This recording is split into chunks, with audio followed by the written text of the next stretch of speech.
Class 11 chapter number 4 की exercise. तो इसमें क्वेश्चन नंबर बाकी हम लास्ट वीडियो में कर चुके हैं और यहाँ 12 से शुरू करते हैं। क्वेश्चन नंबर 12, इसमें मैं पहले क्वेश्चन की लैंग्वेज सुना रहा हूँ। क्वेश्चन की भाषा है, वर्षा का पानी 30 मीटर पर सेकंड की चाल से गिर रहा है। तो बरसात का पानी नीचे को गिरता है, मैंने बारिश के पानी की स्पीड दिखा दी नीचे को। वी आर की वैल्यू है 30 मीटर पर सेकंड। उसके बाद दिया है कि कोई महिला उत्तर से दक्षिण की ओर जा रही है। तो उत्तर से दक्षिण की ओर, उत्तर नॉर्मली हम ऊपर मानते हैं, लेकिन यहाँ वर्षा का पानी नीचे को गिर रहा है ऊर्ध्वाधर, तो उत्तर ऊपर ना मान के हम इस दिशा में उत्तर दक्षिण मान ले रहे। तो हमने इधर मान लिया उत्तर, इधर मान लिया दक्षिण। तो कोई महिला उत्तर से दक्षिण की ओर जा रही है, इधर को जा रही है। महिला का वेग BW, वुमेन, और महिला की स्पीड है BW इक्वल टू 10 मीटर पर सेकंड, साइकिल से जा रही है। वर्षा से बचने के लिए उसे अपना छाता किस दिशा में रखना चाहिए? तो छाता की जो दिशा रहेगी वो दोनों वेगों के बीच में रहेगी। तो यहाँ पर एक तरह से हम देखें तो ये इधर को जा रही है, इसकी डायरेक्शन इसी दिशा में हमने ले ली, ये होगी BW, और छाता वर्षा से बचने के लिए छाता उसे इस दिशा में रखना होगा, क्योंकि जब इधर को चलेगी तो वर्षा सामने से उसे लगेगी। तो छाता की डायरेक्शन यहाँ पर ये हो जाएगी इस तरीके से, और इसको मैंने यहाँ पर ये डायरेक्शन दिखा दी। ये ऊर्ध्वाधर से एंगल क्या बना रहा है? थीटा। यह थीटा हमको निकालना है।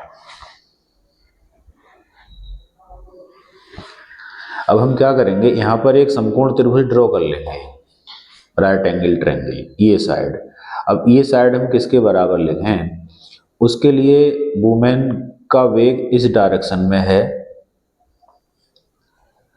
तो माइनस का BW अगर हम लिखें तो उसका वेक्टर इधर हो जाएगा। तो ये वैल्यू भी हमारी क्या हो जाएगी? BW का मॉड। अब यहाँ ये जो समकोण त्रिभुज बना, राइट एंगल ट्रायंगल, इसमें हम tan थीटा का फॉर्मूला लगा ले रहे हैं छाता की दिशा पता लगाने के लिए। तो ये हो जाएगा, tan थीटा होता है लंब बटे आधार, लंब। इस ट्रायंगल का लंब देखेंगे थीटा के सामने की साइड, ये वाली। BW का मॉड इसलिए लगा रहे हैं कि ये वेग की दिशा बदली है तो माइनस का चिन्ह लगाया था, केवल न्यूमेरिकल वैल्यू। आधार इसका ये है BR। tan theta equal to लंब बटे आधार, थीटा के सामने का लंब, और ये हो गया आधार। इनकी वैल्यू पुट कर देंगे। BW की वैल्यू कितनी है? 10। BR की वैल्यू 30, कट जाएगा तो 3 आएगा, 1/3। tan थीटा इक्वल टू 1/3, या थीटा इक्वल टू लिखेंगे तो हो जाएगा tan इनवर्स 1/3। ये आंसर हो जाएगा। लेकिन अगर क्वेश्चन में वैल्यू दे रखी हो कि tan 18 डिग्री 26 मिनट का मान दिया हो 0.33, तो हम क्या करेंगे, यहाँ इसको आगे बढ़ा देंगे। tan थीटा इक्वल टू 1/3, 3 से इसे डिवाइड करेंगे तो हो जाएगा 0.33, और फिर इसकी जगह लिख लेंगे tan 18 डिग्री 26 मिनट ऐसा करेंगे तभी जब ये वैल्यू दे रखी हो, गिवन हो। कंपेयर करने पर थीटा इक्वल टू हो जाएगा 18 डिग्री 26 मिनट। इस प्रकार हम इसका मान निकालेंगे। प्रॉब्लम नंबर 13, पहले क्वेश्चन की भाषा। कोई व्यक्ति स्थिर जल में 4 किलोमीटर पर आवर की चाल से तैर सकता है। तो व्यक्ति bm लिखा, मैन की वेलोसिटी 4 किलोमीटर पर आवर, उसे 1 किलोमीटर चौड़ी नदी को पार करने में कितना समय लगेगा। एक नदी है और उस नदी की जो चौड़ाई है वो है 1 किलोमीटर। इन नदी में जल बह रहा है, उसे पार करने में कितना समय लगेगा। नदी की चौड़ाई को मैंने लिखा x, 1 किलोमीटर, टाइम निकालना है t। जब और बाग इसके बाद दिया है यदि नदी 3 किलोमीटर पर आवर की चाल से बह रही हो। नदी में जो पानी का वेग है, बहाव है, इधर को वाटर का वेग, वो 3 किलोमीटर पर आवर हो, तो नदी के बहाव के लंब, और वह व्यक्ति नदी के बहाव के लंबवत तैर रहा हो, ऐसा तैर रहा हो, तो जब वह नदी के दूसरे किनारे पहुंचेगा तो नदी के बहाव की ओर कितनी दूर पहुंच जाएगा। बहते पानी में जब कोई तैरेगा लंबवत, तो पानी उसको बहाकर तिरछा ले जाएगा इधर को। तो ये पूछा है कि वो तैरे लंबवत तो पानी उसको कितना बहाकर इधर को ले जाएगा। तो हमने ये इधर की डिस्टेंस ये मान ली s। देखिए कैसे करते हैं क्वेश्चन को। पहले टाइम पूछा है, तो टाइम समय बराबर दूरी बटे चाल। दूरी, नदी की चौड़ाई लगा देंगे 1 किलोमीटर, चाल, व्यक्ति की चाल कितनी है 4, तो ये समय लगेगा 1/4 घंटा या 15 मिनट भी कह सकते हैं इसको। अगर हम घंटा की जगह 60 मिनट लिख दें तो ये हो जाएगा 15 मिनट। तो व्यक्ति को नदी पार करने में कितना टाइम लगेगा 15 मिनट, बशर्ते कि नदी का पानी रुका हुआ हो।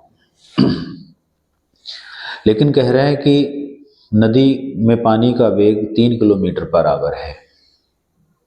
इधर को स्पीड कितनी है 3 किलोमीटर पर आवर, तो कितनी दूर पानी के बहाव में चला जाएगा इधर को। तो हमने लिखा नदी के प्रवाह की दिशा में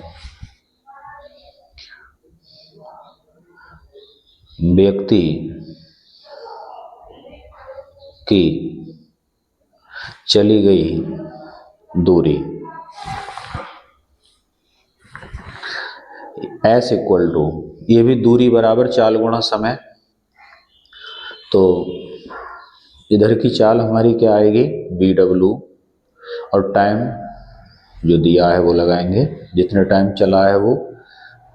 नदी की चाल 3 इंटू, और समय किलोमीटर के साथ में टाइम घंटे में लगेगा 1/4।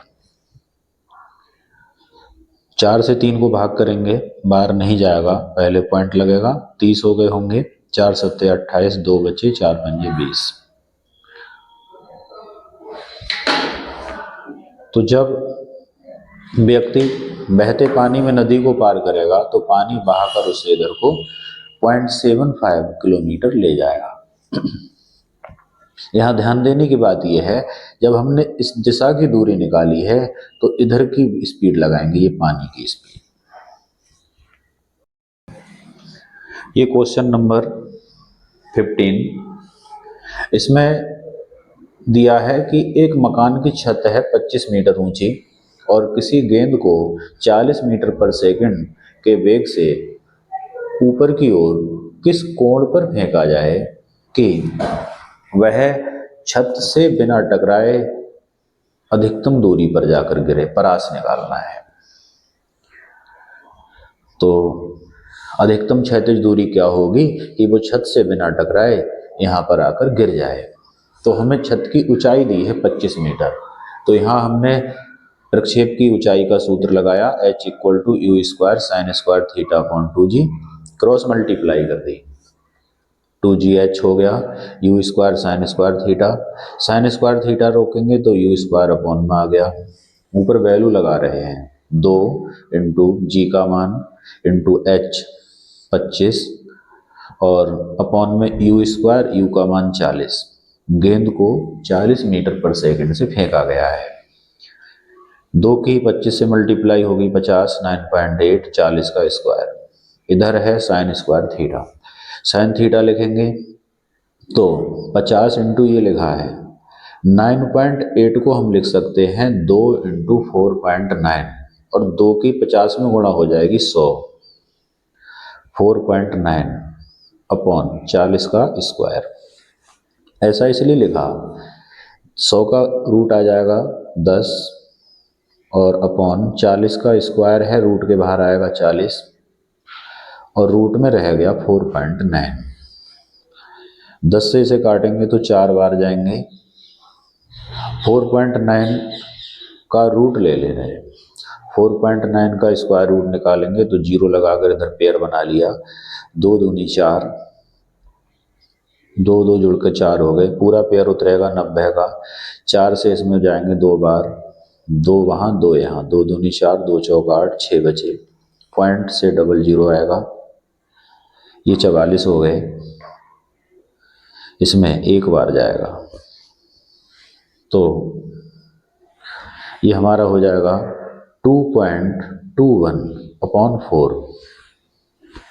4 से भाग डिवाइड कर लेंगे तो हो जाएगा 4 पंजे पॉइंट लग जाएगा, 4 पंजे 20, 2 बचे, 4 पंजे 20.55। साइन थीटा की वैल्यू आ गई 0.55।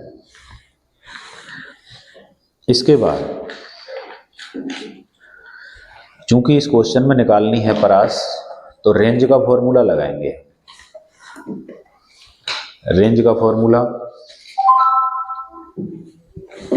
होता है capital R equal to you square sine square, R equal to you square sine 2 theta upon g. R ही हमको इस क्वेश्चन में निकालनी है। अब यहाँ पर थीटा हमारे पास है नहीं, या तो टेबल में दिया होता, क्वेश्चन में दिया होता कि इसे लगा लें, तो क्या करेंगे, यू स्क्वायर और साइन 2 थीटा का फॉर्मूला ब्रेक कर देंगे, 2 sine theta into cos theta. यहाँ दो तरीके थे, या तो 0.55 की वैल्यू हम टेबल से निकालें कि साइन कितने डिग्री पर होती है, या इसको ब्रेक करते हैं 2 साइन ए कॉस ए में अपॉन जी, यू की वैल्यू 40 का square into 2 into sine theta की वैल्यू 0.55 इंटू कॉस थीटा होता है √1 माइनस साइन स्क्वायर थीटा, जी की वैल्यू 9.8, 40 का स्क्वायर हो गया 1600 और 2 की इससे मल्टीप्लाई, 2 पंजे 10, 2 पंजे 10 और 1 11 इंटू √1 माइनस साइन स्क्वायर 0.55 का स्क्वायर अपॉन 9.8। यह पॉइंट लग गया तो लास्ट का 0 समाप्त, इनकी मल्टीप्लाई या पॉइंट से पॉइंट हटा दिया तो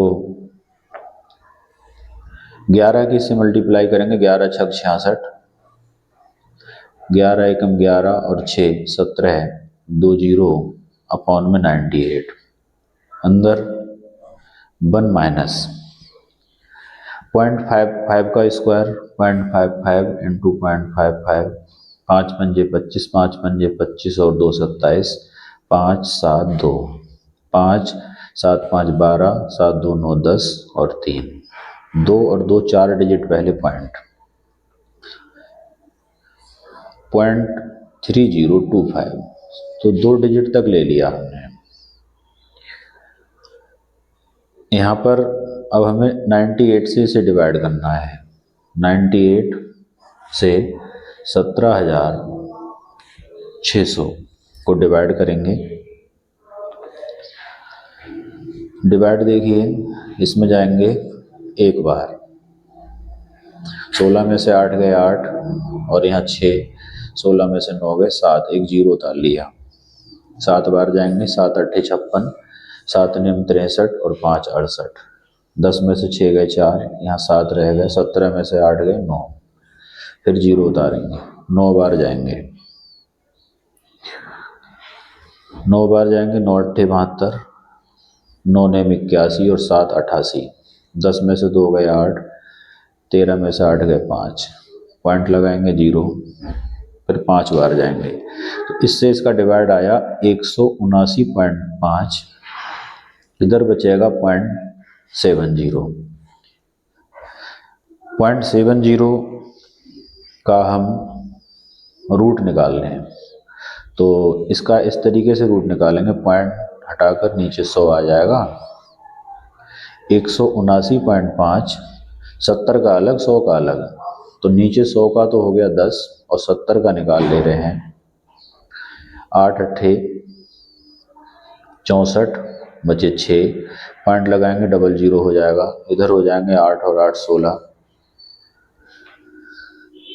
3 बार जाएंगे, 4 बार जा सकते हैं, 4 चौक 16, 4 छक 24 और 1 25, 4 एकम 4 और 2 6, ज़्यादा हो जाएंगे, 3 बार जाएंगे, तो 8.3।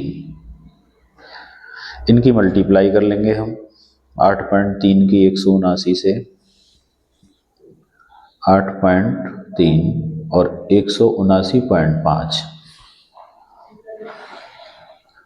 इनकी मल्टीप्लाई करेंगे, 2 आएगा, 3 पंजे 15, 3 नेम 27, 1 28 और 3 सत्ते 21 और 2 23, 3 एकम 3 और 2 5, 8 पंजे 40, 8 नेम 72, 4 76, 8 सत्ते 56 और 7 63, 8 एकम 8 और 6 14, 5 8 9 5 3 8 4 और 1, 0.1 और 1 2 डिजिट पहले लग जाएगा, तो ये आ गया R इक्वल टू 1489.8 और अपॉन में है 10। 10 से डिवाइड करेंगे तो ये पॉइंट 1 डिजिट इधर हट जाएगा, 148.9 मीटर।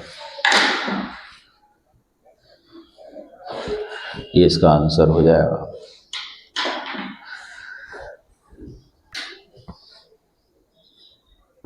क्वेश्चन नंबर 16 है, क्रिकेट का कोई खिलाड़ी किसी गेंद को 100 मीटर की अधिकतम क्षैतिज दूरी तक फेंक सकता है। क्षैतिज दूरी कहलाती है R, 100 मीटर। वह खिलाड़ी उसी गेंद को जमीन से ऊपर कितनी ऊंचाई तक फेंक सकता है, H निकालना है। ये R जो है ये मैक्सिमम वैल्यू है और ये भी मैक्सिमम वैल्यू निकालनी है। तो हम क्या करेंगे, एक बार रेंज का फॉर्मूला लगाते हैं। R का फॉर्मूला होता है U square sine 2 theta upon G। Maximum condition के लिए साइन की वैल्यू 1 रखते हैं फॉर मैक्सिमम या R मैक्स, तो R max equal to U square upon G हो जाएगा, क्योंकि साइन की मैक्सिमम वैल्यू 1 होती है। यहाँ R मैक्स का मान लगा देंगे 100 बराबर U स्क्वायर अपॉन G।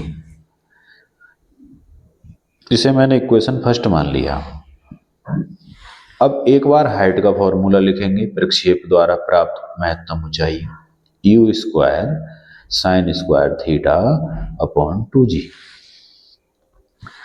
इसका भी मैक्सिमम जब लिखेंगे फॉर H मैक्स, इसमें भी साइन की वैल्यू 1, साइन स्क्वायर थीटा की वैल्यू 1, तो H max equal to U square 1/2g। तो यहाँ देखने की बात यह है कि u² g को मैंने एक तरफ लिखा और 1/2 एक तरफ लिखा। इसे इस तरह से लिख लिया u² g और 1/2, और u² g की जगह हम लिख सकते हैं 100। h max इक्वल टू 100/2 और 2 से काटेंगे तो 50। तो h max हमारा आ गया 50 मीटर। ये आंसर हो जाएगा। Question number 17। क्वेश्चन की भाषा है, एक 80 सेंटीमीटर लंबे धागे, एक धागा है, कोई स्ट्रिंग है जिसकी लंबाई है 80 सेंटीमीटर के एक सिरे पर पत्थर बांधा गया है। इसके एक सिरे पे क्या बांध दिया? पत्थर। और इसको किसी एक समान चाल के साथ किसी क्षैतिज वृत्त में घुमाया जाता है इस तरीके से। तो इस धागे में केंद्र की ओर एक फोर्स लगेगा, अभिकेंद्र बल, और एक त्वरण भी लगेगा, अभिकेंद्र त्वरण। यदि पत्थर 25 सेकंड में 14 चक्कर लगाए, 25 सेकंड में चक्कर बराबर 14, तो 1 सेकंड में चक्कर वो फ्रीक्वेंसी कहलाती है, वो हो जाएंगे 14/25। तो पत्थर के त्वरण का परिमाण और उसकी दिशा क्या होगी? दिशा तो हो जाएगी केंद्र की ओर, गति के लंबवत। और इसका मान क्या होगा? तो जो त्वरण यहाँ होगा वो अभिकेंद्र त्वरण होगा। उसका सूत्र होगा A = v²/r। इससे करेंगे। तो v यहाँ दिया नहीं है, तो दूसरा हमारा ओमेगा के टर्म्स में होता है A = r × ω²। इसे लगा लेंगे। b की जगह r × ω रख दें तो ये सूत्र आ जाएगा। r की जगह जो वैल्यू लगेगी वो लंबाई लगेगी 80 सेंटीमीटर, और 80 सेंटीमीटर को मीटर में लिखेंगे हम 0.8। ओमेगा यहाँ है नहीं, तो ओमेगा का सूत्र होता है 2πn²। 0.8 2 पाई का मान 22/7 इंटू n का मान 14/25 का स्क्वायर। r की जगह l का मान, ओमेगा को 2πn, 2 पाई का मान 22/7 और n का मान 14/25। 7 दूनी 14, 0.8 अंदर देखिए, 2 × 2 4 इंटू 22/25 का स्क्वायर। इसे लिख सकते हैं हम 0.8, 4 का स्क्वायर 16, 22 का 484 और 25 का 625। कट नहीं रहे हैं, अब मल्टीप्लाई करनी होगी। तो 16 की इससे हो जाएगी 128, 16 × 8 128, 12.8। इनकी गुणा कर ले रहे हैं, 8 चौक 32, इनकी मल्टीप्लाई आ गई 6195.2। 625 से भाग करेंगे तो 9 बार जाएंगे लगभग, 9 पंजे 45, 9 दूनी 18, 4 22, 9 छक 54 और 2 56। बचेंगे कितने? यहाँ बचेंगे हमारे पास 5 जीरो, और 9 में से 2 गया 7, यहाँ 11 में से 6 गए 5। ये 2 उतारेंगे, उससे पहले पॉइंट यहाँ लगेगा, 2 उतार लिए। तो यहाँ लगभग 8 बार जाएंगे, तो ये हो गया 9.8 मीटर पर सेकंड स्क्वायर। ये आंसर हो जाएगा।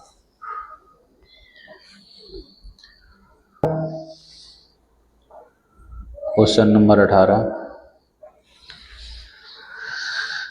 कोई वायुयान 900 किलोमीटर पर घंटा की एक समान चाल से उड़ रहा है और 1 किलोमीटर त्रिज्या का कोई क्षैतिज लूप बनाता है।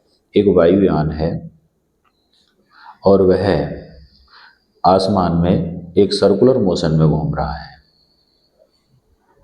और जो वृत्त बना उसकी जो रेडियस है वो है 1 किलोमीटर,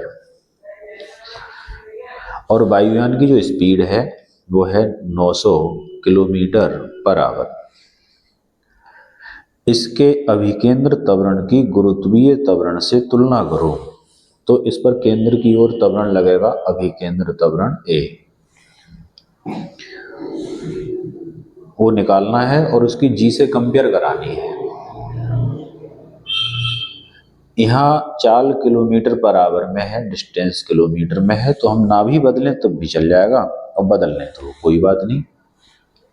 तो डिस्टेंस तो हो जाएगी 1000 मीटर, और 900 को बदलेंगे हम तो 900 इंटू 5/18, 18 पंजे 90,